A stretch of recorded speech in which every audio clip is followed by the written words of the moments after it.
Glória a Deus, aleluia. Agora é o momento mais importante do nosso programa, a palavra em foco. Meus irmãos, hoje eu vou ler lá em Apocalipse, o capítulo é o 3 e o versículo é o 15 e o 16. Se você está com o seu celular aí, tem a Bíblia online, abre aí em Apocalipse. Você que está com a sua Bíblia física, abre aí em Apocalipse capítulo 3, versículo 15 e 16, que diz assim: Eu sei as tuas obras, que nem és frio e nem quente. Oxalá foras frio ou quente. Assim, porque és morno, e não és frio e nem quente, vomitar-te-ei da minha boca. Isso é a palavra de Deus para a sétima igreja, que é a igreja de Laodiceia. E essa mensagem nos traz um título de quanto custa ser um cristão. Hoje em dia, a gente está vendo aí os tempos se findando, né, o tempo se apertando, o tempo passando muito rápido, né, e a gente se vê em meio a essas batalhas, em meio a essas lutas. E essa pregação, essa reflexão traz esse tema: quanto custa ser um cristão? Aqui nós vemos que era uma palavra para a igreja de Laodiceia. E a Laodiceia foi a cidade mais rica da região da Frígia naquela época, né? Do Império Romano. E ficava próxima à atual Denizli, que hoje é na Turquia. O nome Laodiceia significa aquela que é justa com sua comunidade, né? O nome da cidade foi dado em homenagem a Laodice, que era mulher de Antíoco II. E hoje essa região lá está deserta, né? Ela está deserta nos dias de hoje. Mas vamos para o que importa. Eu trouxe aqui, né, o título Quanto custa ser um cristão?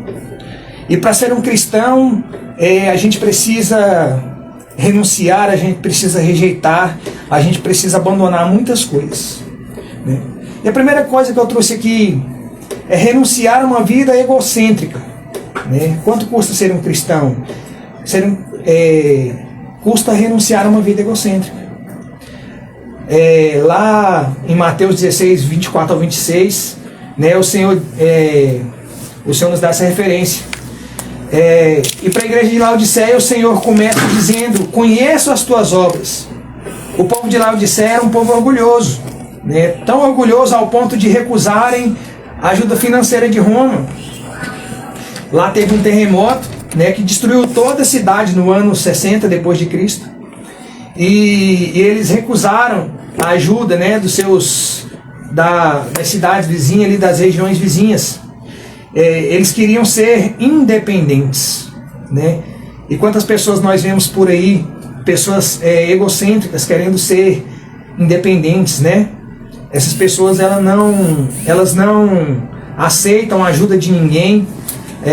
Elas acham que dão conta, né? Como diz o ditado aí fora, que dão conta do recado por si próprios. E a igreja de Laodiceia se encontrava nessa vida egocêntrica, né? Eles não queriam ajuda, eles queriam reerguer a cidade ali com o seu próprio recurso financeiro, né? Com as suas próprias mãos. Quanto custa ser um cristão? Para ser um cristão nós temos que rejeitar o mundo, né?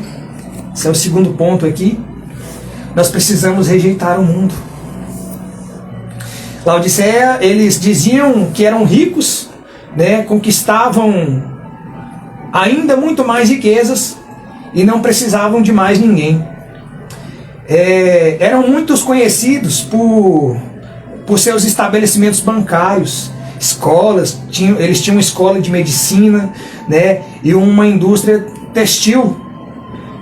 E Jesus chamou os laodicenses de miseráveis. Por quê?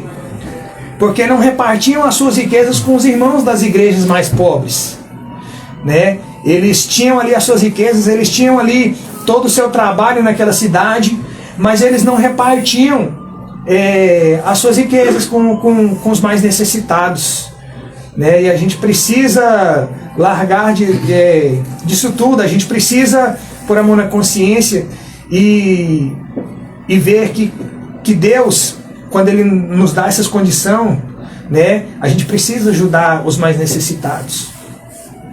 Jesus chamou eles de pobres, porque os crentes daquela época eram ricos materialmente, mas pobres espiritualmente. Eles não buscavam a Deus, né, constantemente. Eles não eram bem espiritualmente, né? Então, na sua riqueza material, eles se achavam poderosos, mas eram pobres espiritualmente. Jesus chamou eles de cegos. Eles tinham uma substância farmacêutica que era reduzida a pó, misturada com água e aplicada aos olhos, porém estavam cegos espiritualmente. Tinham ali recursos para a cegueira, mas espiritualmente eram cegos, não enxergavam o que Deus realmente queria com eles. Jesus os chamou de nus, porque eles produziam bastante lã para a fabricação de roupas, mas estavam nus espiritualmente. Precisavam comprar vestes brancas para cobrir a nudez espiritual. Olha só a situação em que a igreja de Laodiceia se encontrava, né? Eram ricos materialmente, mas pobres espiritualmente. Tinham a cura para a cegueira física, mas espiritualmente estavam cegos. Tinham roupas para se vestir fisicamente, mas eram nus aos olhos de Deus espiritualmente, né? Eles precisavam comprar vestes brancas para cobrir ali todo o seu pecado. E o terceiro ponto e o último, aquele que quer ser um cristão, ele precisa abandonar um pecado, né? Isso custa ser um cristão. Abandonar o pecado, precisamos abandonar o pecado.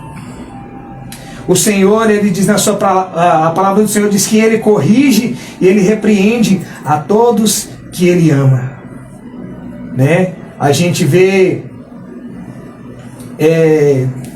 várias situações na Bíblia falando sobre isso.